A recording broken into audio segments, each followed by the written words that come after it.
Atenção! Este programa pode conter descrições envolvendo violência, ferimentos, mortes, cadáveres, procedimentos médicos, acidentes, situações de risco, cenas de crimes e temática de caráter sensível ou referências a imagens com esse conteúdo. Ouvintes mais sensíveis podem considerá-lo perturbador. No final dos anos 70, 5 amigos da Califórnia saíram para ver um jogo de basquete e, ao contrário de seus outros passeios, esse seria marcado por um final trágico. Ao não retornarem para casa, iniciou-se uma campanha cinematográfica de buscas. A preocupação de familiares, amigos e autoridades era maior ainda por conta das deficiências intelectuais e condições psiquiátricas dos desaparecidos. As buscas e a investigação policial não chegaram a muitas respostas e levantaram perguntas abertas até hoje. Meses após o desaparecimento, 4 deles foram encontrados mortos em condições que não fizeram muito sentido para a polícia, as famílias e o público na época, dividindo opiniões e abrindo espaço para especulações de todo tipo.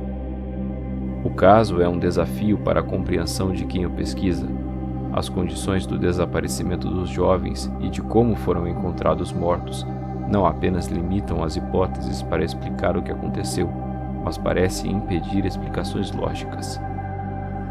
Vista como a versão americana do incidente da passagem de Dyatlov, a história dos jovens de Yuba County é um enigma que persiste há mais de 40 anos.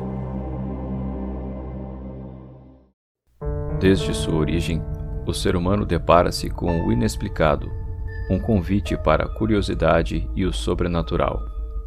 Mesmo numa era guiada pela razão, alguns episódios ainda desafiam a forma como compreendemos o universo à nossa volta. Tentar solucioná-los pode nos levar aos limites do conhecimento e da própria natureza humana. Se tiver coragem, dispa sua mente de superstições e prepare-se para uma visita ao desconhecido. Eu sou Eduardo Oliveira. Bem-vindo ao Podcast X.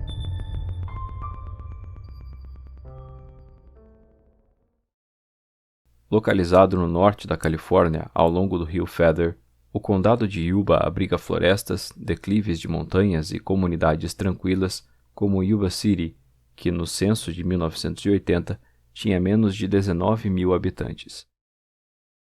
Em 24 de fevereiro de 1978, 5 jovens dessa cidade desapareceram logo após assistirem a um jogo de basquete universitário. Todos possuíam deficiências intelectuais ou condições psiquiátricas leves. Vários dias depois, foi encontrado o veículo que usavam na noite. O carro fora abandonado em um local remoto na Floresta Nacional de Plumas, numa estrada de terra numa montanha alta longe do caminho de volta a Yuba. O veículo estava em boas condições e poderia ter sido facilmente empurrado para fora da neve.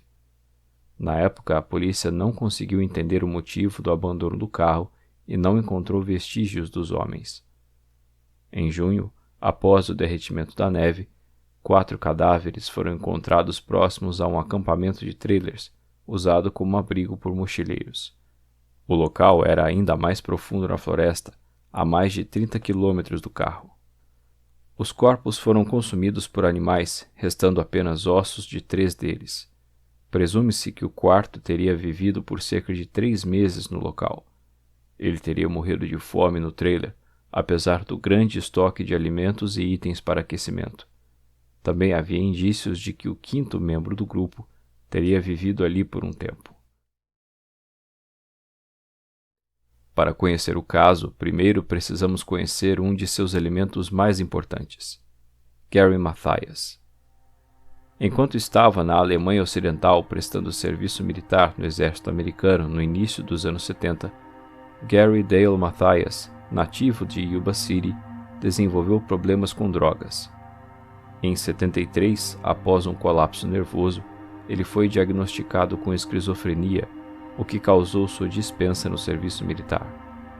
Mathias voltou para a casa dos pais em Yuba City e começou o tratamento num hospital psiquiátrico local. O início foi difícil. Ele quase foi preso por agressão 2 vezes e teve muitos episódios psicóticos que o levaram a um hospital local de veteranos. Em uma de suas fugas do hospital, ele conseguiu se esgueirar por um cano de esgoto e voltou pegando caronas ainda com a roupa do hospital. Em 75, ele abandonou os estudos na Yuba College e foi para o estado do Oregon morar com a avó. Por telefone, a mãe e o padrasto imploraram para que ele voltasse, mas Matthias desligou o telefone na cara deles. Semanas depois, abriram a porta de casa e encontraram Matthias desgrenhado e encardido. De alguma forma, ele caminhara mais de 860 quilômetros de Portland a Marysville. Ele disse que roubou leite e comeu ração de cachorro para permanecer vivo.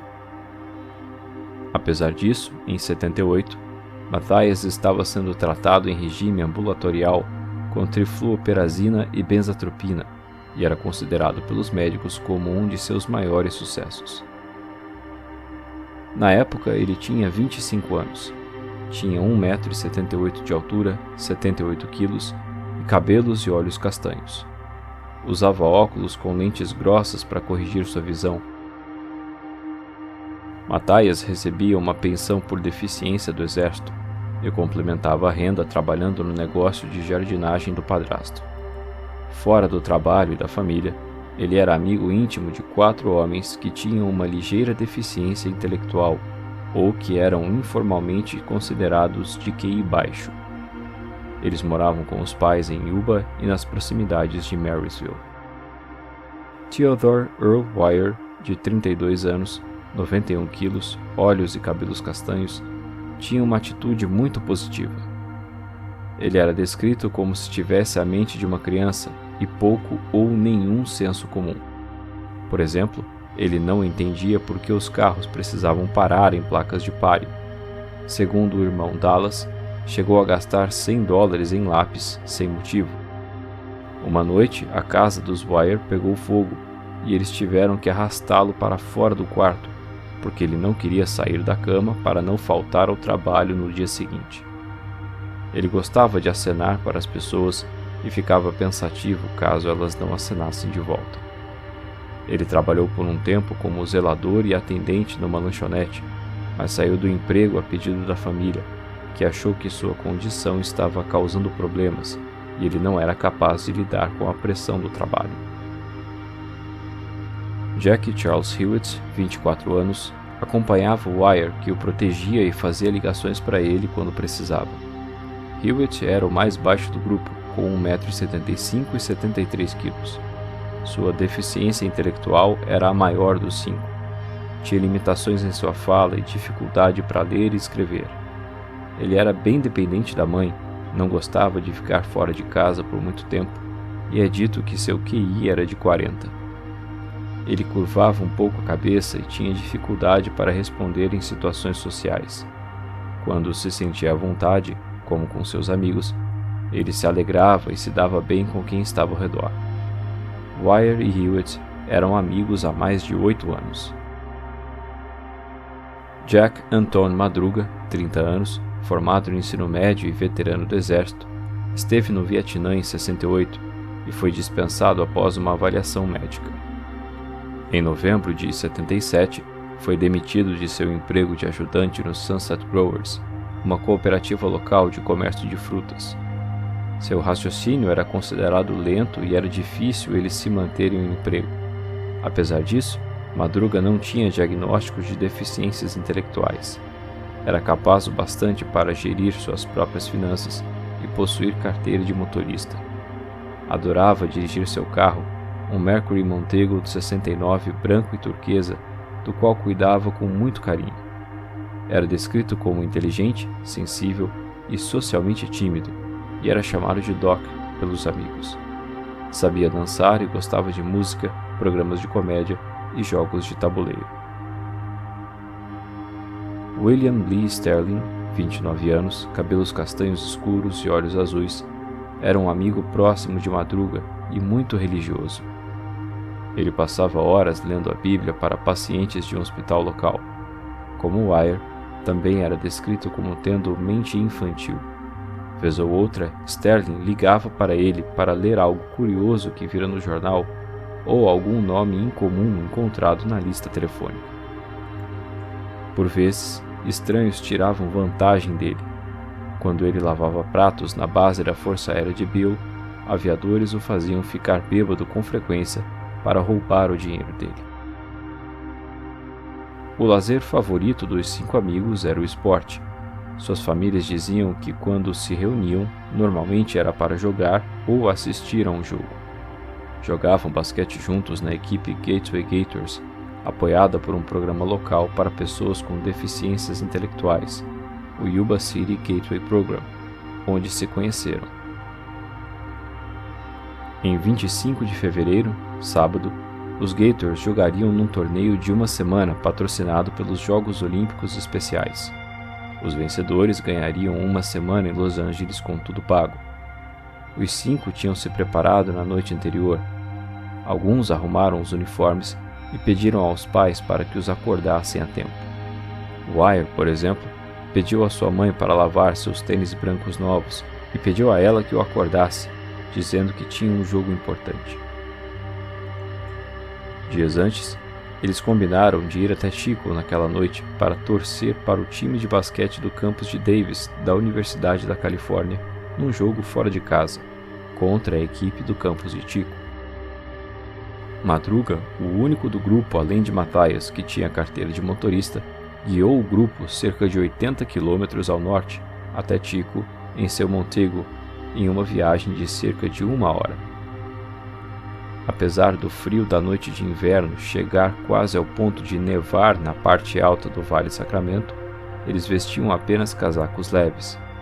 Não esperavam ficar fora até ficar tão frio. Na saída de casa, a avó de Wire ofereceu um casaco mais quente a ele, mas o jovem recusou. Matthias não levou sua medicação, pois estaria em casa a tempo para tomar a próxima dose. O time de Davis venceu o jogo.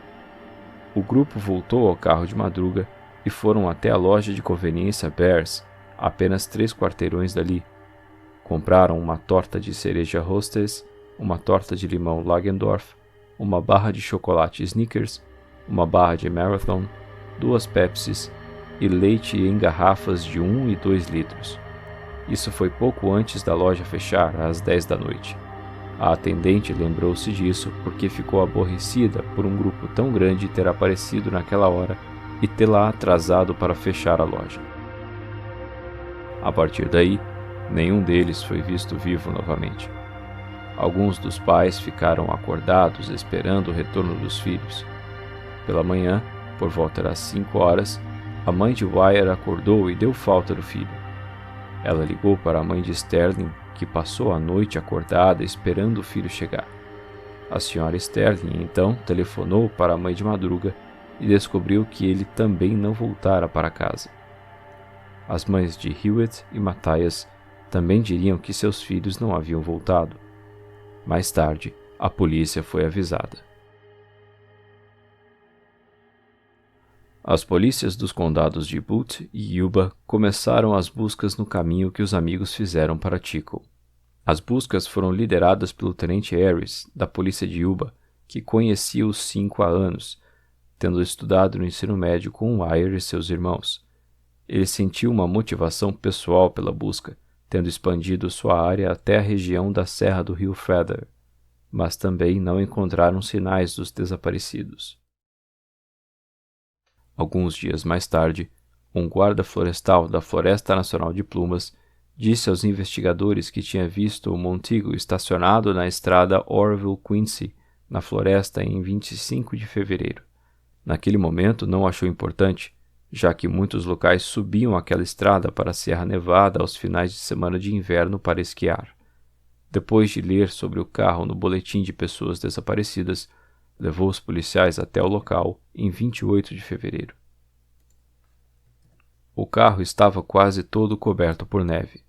Parecia que os pneus tinham derrapado. Havia sinais de que os homens tinham estado dentro dele entre o momento em que foram vistos pela última vez e quando o carro foi abandonado. As embalagens, caixas e latas que tinham comprado em Chico estavam lá, vazias, junto com panfletos do jogo de basquete que tinham visto, e 4 mapas rodoviários da Califórnia dobrados no porta-luvas. No banco de trás, uma barra de chocolate pela metade parecia ter sido deixada às pressas. A descoberta do carro levantou mais perguntas do que respostas. Para começar, sua localização, a 110 quilômetros e 2 horas e meia de viagem de Tico, longe de qualquer rota direta para Yuba City ou Marysville. Ninguém nas famílias conseguia especular a razão pela qual poderiam ter tomado uma estrada de terra longa e sinuosa numa noite de inverno no meio de uma floresta remota e alta, sem qualquer roupa extra na noite anterior a um jogo de basquete sobre o qual falaram de forma animada durante semanas. Os pais de Madruga disseram que ele não gostava de frio e nunca tinha subido as montanhas. O pai de Sterling uma vez tinha o levado à zona próxima onde o carro foi encontrado para um fim de semana de pesca, mas ele não gostou e ficou em casa quando seu pai viajou para lá outras vezes. A polícia não conseguiu entender por que eles abandonaram o carro. Tinham atingido os 1.300 metros de altitude, aproximadamente onde estava a linha de neve nesta altura do ano, perto de onde a estrada estava fechada. O carro tinha ficado preso na neve e havia sinais de que eles tentaram fazer as rodas girarem no solo para sair de lá. A neve não era tão profunda e imaginaram que 5 homens jovens fisicamente saudáveis seriam plenamente capazes de empurrar o carro para fora dali. As chaves não estavam lá, sugerindo que o carro tinha sido abandonado porque não estava funcionando direito, e os amigos retornariam para ele mais tarde com ajuda. Quando a polícia fez ligação direta na ignição, o motor arrancou normalmente e o medidor de nível de combustível indicou que o tanque estava 1/4 cheio, mais do que o suficiente para retornar a Yuba. O veículo estava destrancado e tinha uma janela aberta quando foi encontrado. A família de Madruga apontou que era improvável que ele deixaria o carro tão inseguro. A polícia rebocou o carro para um exame mais profundo. Constataram que o chassi não tinha moças, arranhões, sulcos ou mesmo marcas de lama, nem mesmo no silenciador suspenso. Isso seria muito estranho, porque o carro tinha sido conduzido por uma longa distância, numa estrada de terra numa montanha com solavancos e sulcos. O condutor era extremamente habilidoso ou conhecia muito bem a estrada, especialmente considerando que dentro do carro estavam 5 homens adultos. Madruga não deveria conhecer a estrada e, segundo a família, não deixaria outra pessoa guiar o veículo. As buscas nas proximidades, que usaram de cavalos a helicópteros, foram dificultadas por uma severa tempestade de neve. 2 dias mais tarde, depois de buscadores em Snowcats quase se perderem também, as buscas foram canceladas pelo mau tempo. Nenhuma pista além do carro foi encontrada. Em resposta à cobertura da mídia local, a polícia recebeu vários relatos de alguns ou todos os homens sendo vistos após deixarem Tico, incluindo relatos de outros locais da Califórnia ou do país. Um deles indicava que tinham sido vistos em Ontário, no Canadá. A maior parte dos relatos foi facilmente descartada, com o Tenente Harris perdendo as esperanças. Porém, 2 dos relatos chamaram a atenção. Em 2 de junho, Joseph Shontz, um homem de 55 anos de Sacramento, disse à polícia que passou a noite de 24 para 25 de fevereiro perto do local onde o Monteagle foi encontrado. Ele tinha ido até lá, onde tinha uma cabana, para verificar a neve antes de uma viagem de final de semana para esquiar com a família. Às 5:30 da tarde, cerca de 45 metros acima da estrada, seu Fusca ficou preso na neve. Ao tentar liberá-lo, Sean sentiu os primeiros sintomas de um ataque cardíaco e retornou para o interior do carro, deixando o motor ligado para aquecê-lo. 6 horas depois, deitado no carro e sentindo fortes dores, viu faróis subindo a estrada atrás dele. Olhou para fora e viu um carro estacionado com seus faróis acesos e um grupo de pessoas em volta. Uma delas parecia ser uma mulher segurando um bebê. Ele pediu ajuda e as pessoas ficaram em silêncio e apagaram os faróis. Mais tarde, viu mais luzes. Eram lanternas que também se apagaram quando ele chamou. No início, Shones disse que se lembrava de uma picape que ficou estacionada 6 metros atrás dele por pouco tempo. Depois ela prosseguiu pela estrada. Mais tarde, esclareceu que não tinha certeza, já que estava quase delirando por conta da dor. Depois do carro ter ficado sem gasolina nas primeiras horas da manhã, sua dor diminuiu o suficiente para que ele pudesse andar 13 quilômetros pela estrada até um alojamento, onde o gerente o levou de volta para casa. Nessa caminhada, passou pelo montigo abandonado no ponto onde lembrava ter ouvido as vozes. Considerando as circunstâncias, ele não deu muita atenção. O responsável pelo estabelecimento que morava no local levou Shones de volta para casa. Posteriormente, médicos confirmaram que ele tinha sofrido um pequeno ataque cardíaco. A mãe de Wire disse que ignorar pedidos de ajuda não era algo que seu filho faria. Ela até mencionou uma vez que ele e Sterling ajudaram uma pessoa que conheciam a ir ao hospital após uma overdose de Valium. Um detalhe interessante ao ler sobre o caso é que não se dá atenção ao que aconteceu ao Fusca de Shones, se foi rebocado do local ou se foram até lá com gasolina para seu tanque.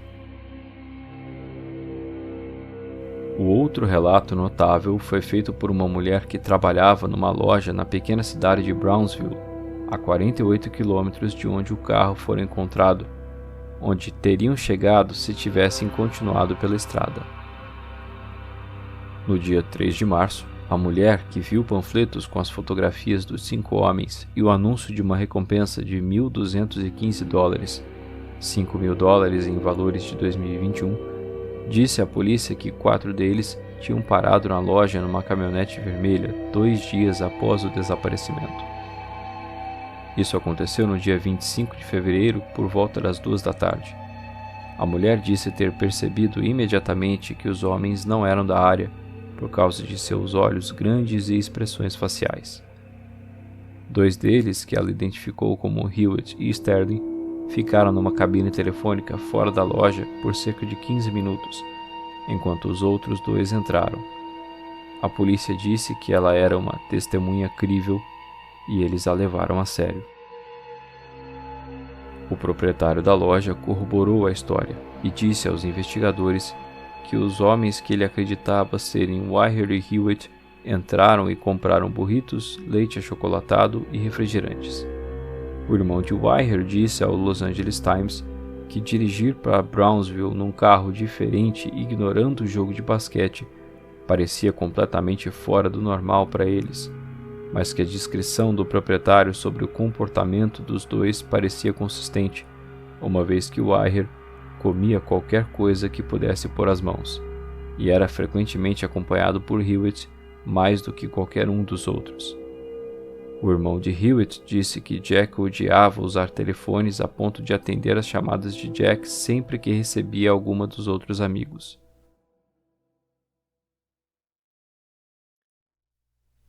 Com as provas não apontando em qualquer conclusão clara sobre o que aconteceu na noite em que os 5 desapareceram, a polícia e as famílias não excluíam a possibilidade dos amigos terem cruzado o caminho do crime. Isso mudou com a descoberta de 4 corpos. Em 4 de junho, com a maior parte da neve nos locais altos derretida, um grupo de motociclistas dirigiu-se a um trailer mantido pelo Serviço Florestal num parque de camping perto da estrada a cerca de 31 quilômetros de onde tinha sido encontrado o Montigo.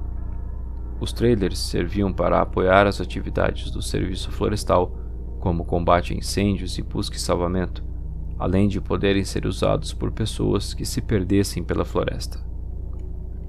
Ao se aproximarem, os motociclistas foram tomados pelo cheiro do que acharam ser um animal morto perto dali.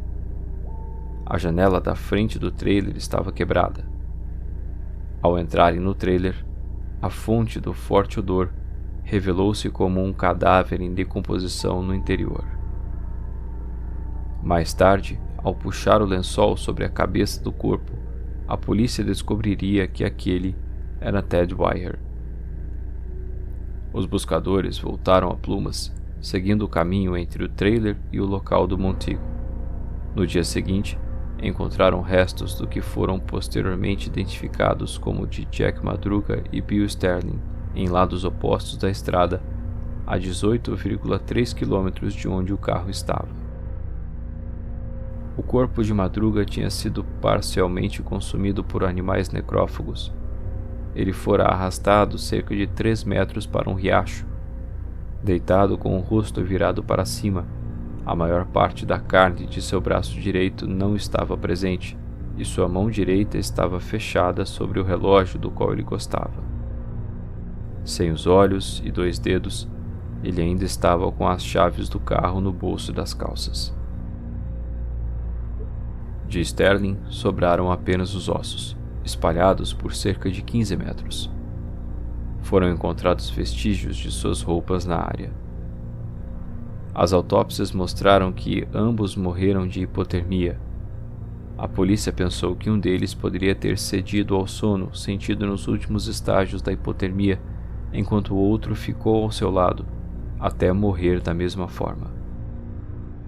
Seria um triste apagar de luzes em meio ao frio e à solidão da floresta. Em Yuba City, a notícia de que 3 corpos foram encontrados teve um efeito devastador, levando ao absoluto desespero às famílias e amigos dos jovens, destruindo a esperança de tê-los de volta. 2 dias depois, o pai de Jack Hewitt, determinado a encontrar o filho, participava das buscas, contra a orientação do tenente Harris. Vasculhando uma área a cerca de 3.200 metros a nordeste do trailer, ele viu uma jaqueta sob um arbusto de manzanita.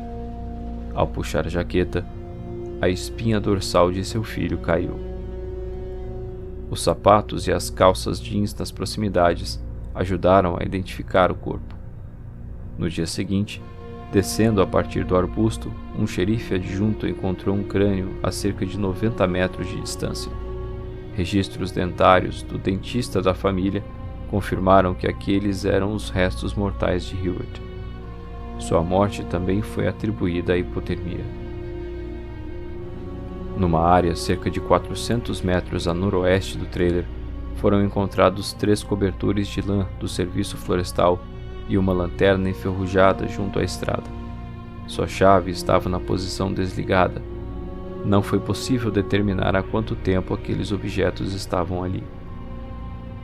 Uma vez que Matthias presumivelmente não tinha tomado seus medicamentos, foram distribuídas fotografias dele a instituições psiquiátricas por toda a Califórnia. Contudo, nunca foi encontrado qualquer vestígio dele. Se ainda estivesse vivo, certamente estaria em péssimas condições físicas e mentais. Até hoje, Gary Matthias não foi encontrado.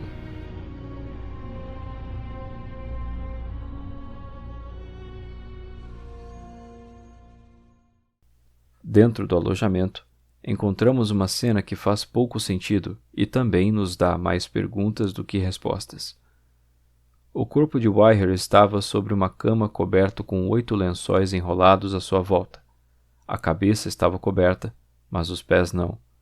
A autópsia mostrou que ele tinha morrido por uma combinação de fome e hipotermia. Wire tinha perdido quase metade de seus 91 quilos. O crescimento de sua barba sugeria que tinha vivido até 13 semanas a partir da última vez que tinha se barbeado, tendo morrido de fome, frio e edema pulmonar antes do derretimento do gelo do inverno. Seus pés estavam queimados de frio, quase gangrenados. Os dedos das mãos também estavam a ponto de quase gangrenar. Vestia uma camisa de veludo listrada e calças leves verdes. Numa mesa junto à cama estavam alguns objetos pessoais de Wire, incluindo sua carteira com dinheiro, um anel de níquel com um TED gravado e um colar de ouro que ele também usava. Também sobre a mesa havia uma vela parcialmente derretida e um relógio de ouro Waltham sem o cristal, que as famílias diziam não ser de nenhum dos 5. Ele vestia uma camisa de veludo, calças leves, mas seus sapatos de couro não foram encontrados. O mais intrigante para os investigadores era como o Wire tinha passado seus últimos dias. A lareira do trailer não foi acesa, apesar de um grande estoque de fósforos e livros em brochura para usar como lenha. O vestuário florestal pesado, que poderia ter mantido os homens aquecidos, também estava onde tinha sido armazenado. Cerca de 30 latas de ração militar pré-cozida de um barracão de armazenamento no exterior tinham sido abertas e seu conteúdo fora consumido, mas havia muito mais ração disponível e um armário no mesmo barracão que continha ainda mais alimentos desidratados, suficientes para manter os 5 homens alimentados durante um ano, nem sequer tinha sido aberto. Essas rações foram usadas pelo exército americano até meados dos anos 70. Vinham em uma caixa de papelão e incluíam 2 latas de comida, um pacote de café instantâneo, um pacote de açúcar, um pacote de creme artificial, sal, pimenta, um rolo de papel higiênico, uma caixa com 2 chicletes, palitos de dentes e abridores de latas, um para cada 4 caixas de ração. Por muitos anos incluíram também cigarros e fósforos. Outro barracão nas proximidades tinha um tanque de butano com uma válvula que, se aberta, teria alimentado o sistema de aquecimento do trailer. Também parecia que Wire não tinha estado sozinho no trailer e que Matthias e possivelmente Hewitt tinham estado lá com ele. Os tênis de Matthias estavam no local, e as rações tinham sido abertas com um abridor de latas do modelo P-38, com o qual apenas Matthias ou Madruga teriam familiaridade por conta do serviço militar. Matthias, talvez com os pés também inchados por causa da geada, poderia ter decidido calçar os sapatos de Wire se tivesse decidido sair. Os lençóis por todo o corpo de Wire também sugeriam que um dos outros tinha estado lá com ele, uma vez que os pés gangrenados causariam muitas dores para que ele próprio pudesse se cobrir. Uma das hipóteses mais simples para explicar o triste destino dos jovens de Yuba City diz que eles erraram o caminho e, com a piora do tempo, não foram capazes de se localizar e retomar o caminho de casa. Em dado momento, abandonaram o carro para tentar seguir um caminho direto de volta enquanto buscavam por ajuda. Isso significa que teriam andado por mais de 30 quilômetros na neve das montanhas até chegar ao trailer. Lá, encontraram comida, mas não conseguiram acender uma fogueira. Também não foram capazes de achar os alimentos no armário e não tinham conhecimento do tanque de propano. Com o Wire acamado, Hewitt, Sterling e Madruga saíram para buscar ajuda. Eles pereceriam na floresta enquanto Matthias cuidava do amigo. Até o momento em que o próprio Matthias pode ter decidido sair do trailer. Mesmo sabendo que 4 dos 5 homens tinham morrido em Sierra, os investigadores ainda não conseguiam explicar exatamente como. Não havia qualquer explicação para a presença dos homens, embora soubessem que Matthias tinha amigos na pequena cidade de Forbstown. A polícia achava ser possível que, numa tentativa de visitar esses amigos na volta para casa, os homens pudessem ter feito uma curva errada perto de Oroville, que os colocou na estrada da montanha.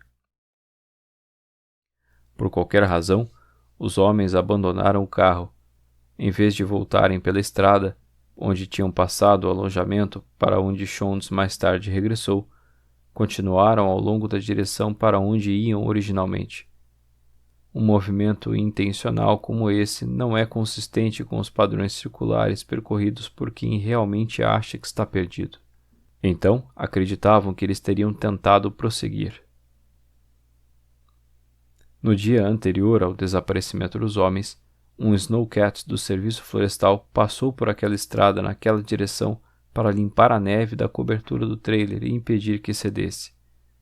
Era possível, acreditava a polícia, que o grupo tivesse decidido seguir a trilha do snowcat através de caminhos com 1,20 m a 1 metro de altura, para onde quer que o conduzissem, na crença de que o abrigo não estivesse muito longe.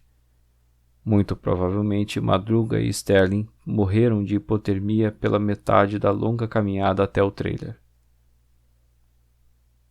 Presume-se que, uma vez encontrado o trailer, os outros 3 quebraram a janela para entrar. Já que estava trancado, podem ter achado que era propriedade privada e temido ser presos por roubo se usassem qualquer outra coisa que encontrassem lá.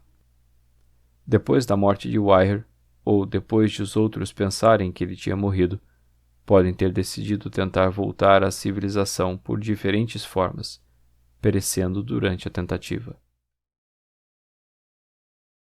Pelos relatos de familiares e conhecidos, os 5 amigos nem pensariam em quebrar alguma regra.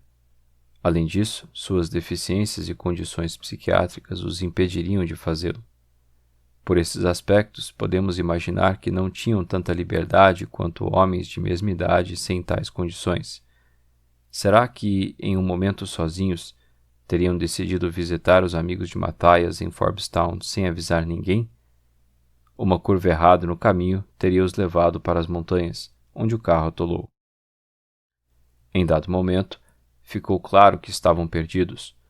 Com o combustível sendo consumido, deveriam estar procurando por alguém para pedir informações, e encontraram um carro parado na estrada. Vendo o carro, podem ter achado que haveria uma casa próxima.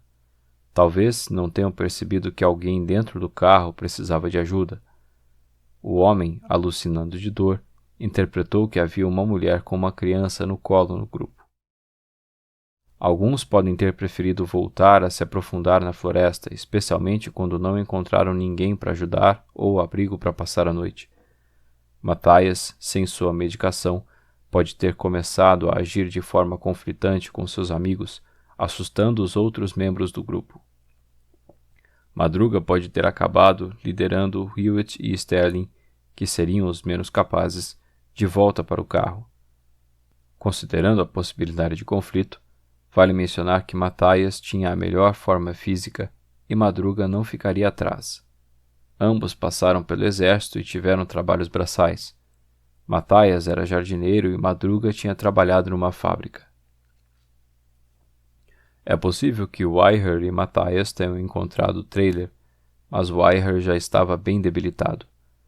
Matthias tirou os calçados dele, que eram melhores que os seus, comeu, alimentou Wire e saiu para buscar ajuda, mas nunca voltou. Nesse cenário, Wire morreu dias depois. Uma hipótese compartilhada na internet em 2021 baseia-se em alguns detalhes pouco compartilhados e na ideia de que a melhor explicação é a mais simples. Em Quincy, na Estrada Estadual 70, encontramos muito próximos um do outro a sede da Floresta Nacional de Plumas e um escritório de patrulha rodoviária da Califórnia. Vindo de Chico, acharam que algo deveria ser reportado à polícia rodoviária.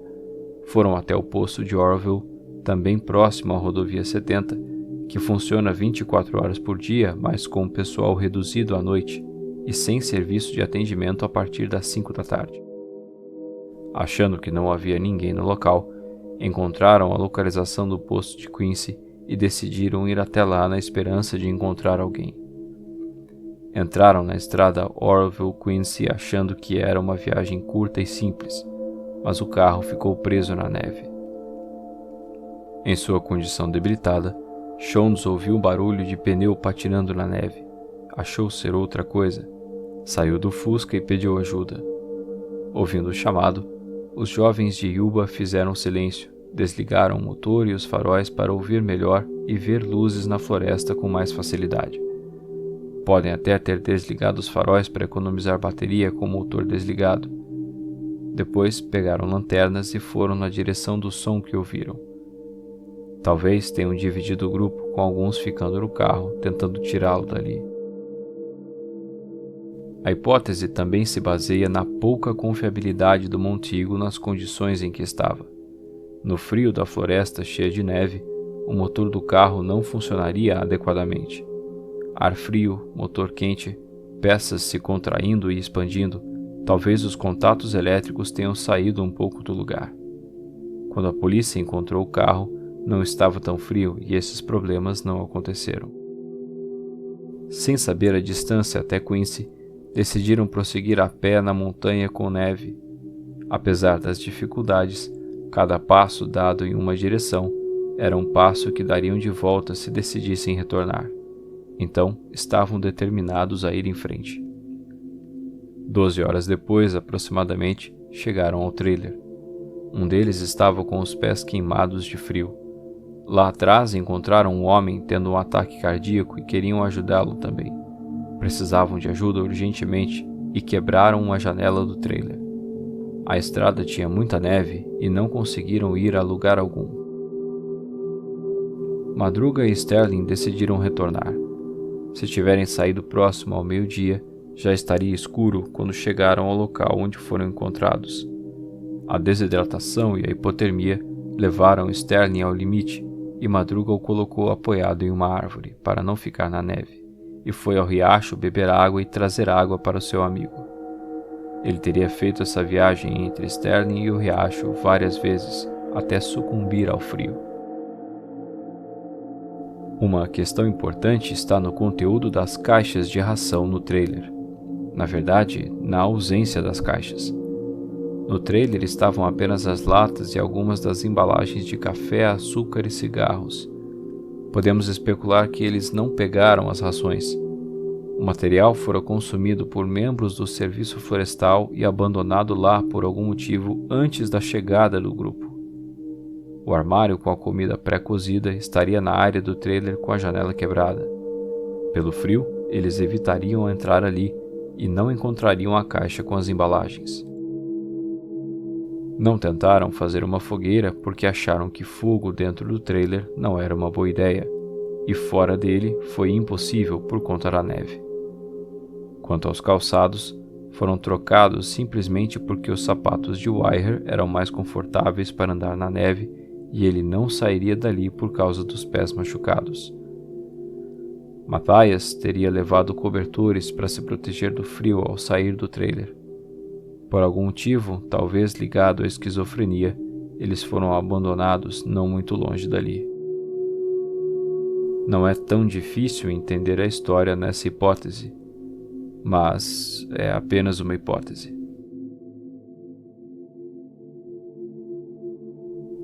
Um ano depois, a polícia dizia na imprensa que não eliminava a ideia da ação criminosa. Melba Madruga, mãe de Jack, disse ao Washington Post que acreditava que alguma força fez o grupo se perder. Sabemos muito bem que alguém os fez fazer isso. Não conseguimos imaginar alguém tirando vantagem desses 5 homens, mas sabemos que deve ser isso.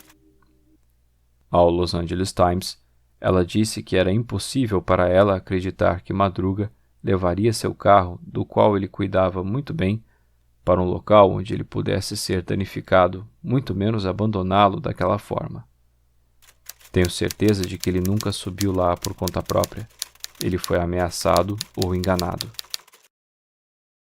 Em 2007, um post de blog supostamente feito pela cunhada de Wire especulou que os amigos podem ter visto algo acontecendo no jogo de basquete que fez com que alguém os seguisse. Eles viram algo acontecendo no estacionamento. Eles viram e nem mesmo perceberam que viram. Eles teriam visto uma discussão entre uma mulher e um grupo de homens no jogo e ido ajudá-la. Isso levou a um contato hostil com outro grupo. Segundo o post, Matthias teria sido jogado de uma ponte e morrido na queda. Os amigos, em pânico, fugiram para se salvar, subindo a montanha e se perdendo. Essas informações não estavam disponíveis na época, assim como o relato de que cartuchos de munição teriam sido encontrados no acesso da estrada da montanha. Teria alguém atirado neles enquanto fugiam? Mas se estavam fugindo, por que pararam para comprar comida? Se houve uma perseguição, ela deve ter começado depois disso, mas essa possibilidade também traz mais dúvidas do que explicações. A polícia nunca encontrou evidências de uma perseguição, mas parecia claro que eles estavam determinados a prosseguir. 3 semanas após o desaparecimento, Debbie Lynn Rees, moradora de Yuba, recebeu telefonemas anônimos misteriosos. Ao atender pela primeira vez, uma voz masculina fria disse: "Eu sei onde os 5 homens desaparecidos estão." E desligou. No dia seguinte, outra ligação. Dessa vez o homem estava alarmado. "Preciso de ajuda porque machuquei muito aqueles caras." Debbie perguntou: "Quem você machucou?"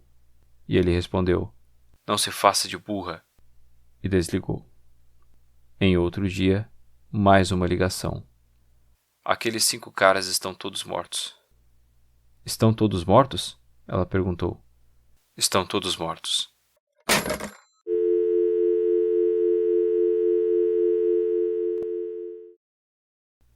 A produção da série Unsolved Mysteries contatou as famílias para que pudessem fazer um episódio sobre o caso, mas não deu certo. Segundo o Sacramento Bee, todas as famílias concordaram, exceto a de Matthias. Isso levantou suspeitas, especialmente de Dallas Wire. "Isso é suspeito. Não estou dizendo que eles sabiam, mas você provavelmente imagina o que eu penso." Perguntado se ele achava que Matthias tinha levado os outros para a morte, ele respondeu que era a única coisa que fazia sentido. O Sacramento Bee contatou a família de Matthias para comentar, mas se recusaram a falar ou não foram encontrados pelo periódico. Jack Beecham, subxerife na época do desaparecimento, também suspeitava de Matthias. Ele disse ao jornal que os jovens foram forçados ou manipulados. E como Matthias entra nisso? Talvez ele não tivesse nada a ver com isso. Nunca saberemos, mas acho que ele teve. Sei que os pais na época nos disseram a mim pessoalmente, que tinham profundas preocupações sobre Gary estar envolvido nisso. Não tinham papas na língua ao me contar isso. Os outros 4 estavam sempre juntos. Iam a muitos lugares juntos, sempre juntos, e ele tinha um tipo de personalidade diferente. Ele não se misturava aos outros, segundo os pais. Mesmo os arquivos do caso parecem sugerir algo sobre Matthias, mencionando que, tipicamente, seria ele a liderar e sugerir lugares para ir e coisas para fazer. Até o técnico de basquete dos jovens disse que achava que Matthias poderia dar um piti a qualquer hora. Até hoje, há quem questione sua entrada no Gateway Program, já que não possuía deficiências intelectuais. Segundo uma amiga de longa data de Matthias, chamada Janet, ele tinha uma previsão sobre seu próprio futuro. Ele dizia várias vezes que tinha um sonho no qual ele e outras pessoas desapareciam. Janet disse que Matthias era uma pessoa muito violenta, machucou seriamente vários homens e odiava mulheres. Será que Matthias foi responsável pelo destino de seus amigos? Deixe a sua opinião no aplicativo do Spotify e em nosso Instagram, @podcastxbr. Passe também na nossa comunidade no Reddit, r/podcastx. Existem muitas outras ideias para tentar explicar os eventos daquela noite. Numa delas, Matthias teria obrigado ou convencido o grupo a ir a Forbestown para ver seus outros amigos. Saíram da rota original e foram na direção que ele indicou, mas erraram o caminho, talvez pela iluminação precária da estrada. Outras hipóteses mais improváveis e fantásticas envolvem abdução alienígena e ataque de Yeti. Como eu disse no início, o caso é conhecido como Incidente da Passagem de Dyatlov dos Estados Unidos. Ambos ocorreram em fevereiro e envolvem um grupo de jovens deixando o local seguro em meio à neve. Os grupos se separam e perecem por exposição aos elementos. Como consequência, autoridades, familiares e público passam décadas tentando entender o motivo. As condições intelectuais dos jovens de Yuba County tornam o caso especialmente assustador. Alguns tinham mentes comparadas à de crianças, com a inocência e a inexperiência que as acompanha. Tentar imaginar a sensação das famílias na época e até hoje, considerando a falta de explicações, é de partir o coração. Após mais de 40 anos, há mais perguntas do que respostas. Por que saíram da rota naquela noite? Por que abandonaram o carro em perfeitas condições e foram para a floresta fria a pé? Por que ignoraram o homem pedindo ajuda enquanto tinham um ataque cardíaco? Quem era a mulher e a criança que estavam com eles? Os relatos desse homem delirando de dor são confiáveis? Eles encontraram o trailer sozinhos ou alguém os levou até lá?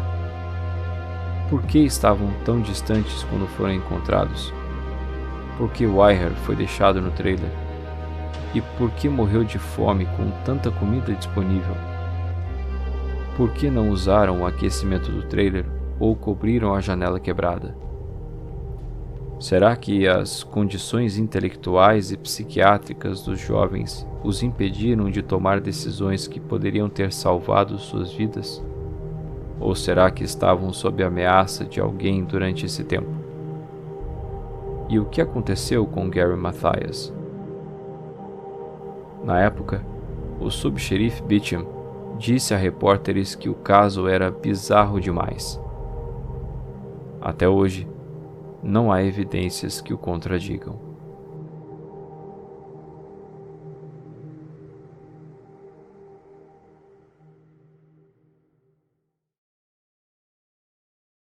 Gostou desse episódio? Então siga o Podcast X aí no agregador e compartilhe seus episódios favoritos. E se está no aplicativo do Spotify, dê 5 estrelas.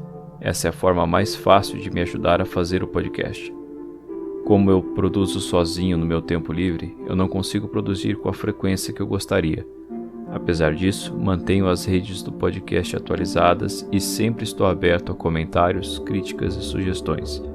Então vai lá no Instagram, @podcastxbr, e comenta o que achou desse episódio em um post sobre ele e deixe a sua sugestão de tema. No Reddit, procure pelo r/podcastx, tudo junto.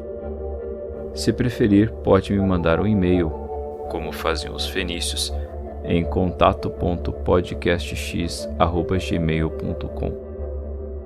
Outro canal de conteúdos que produzo é o blog do Astrônomo, onde escrevo sobre astronomia e astronáutica desde 2006.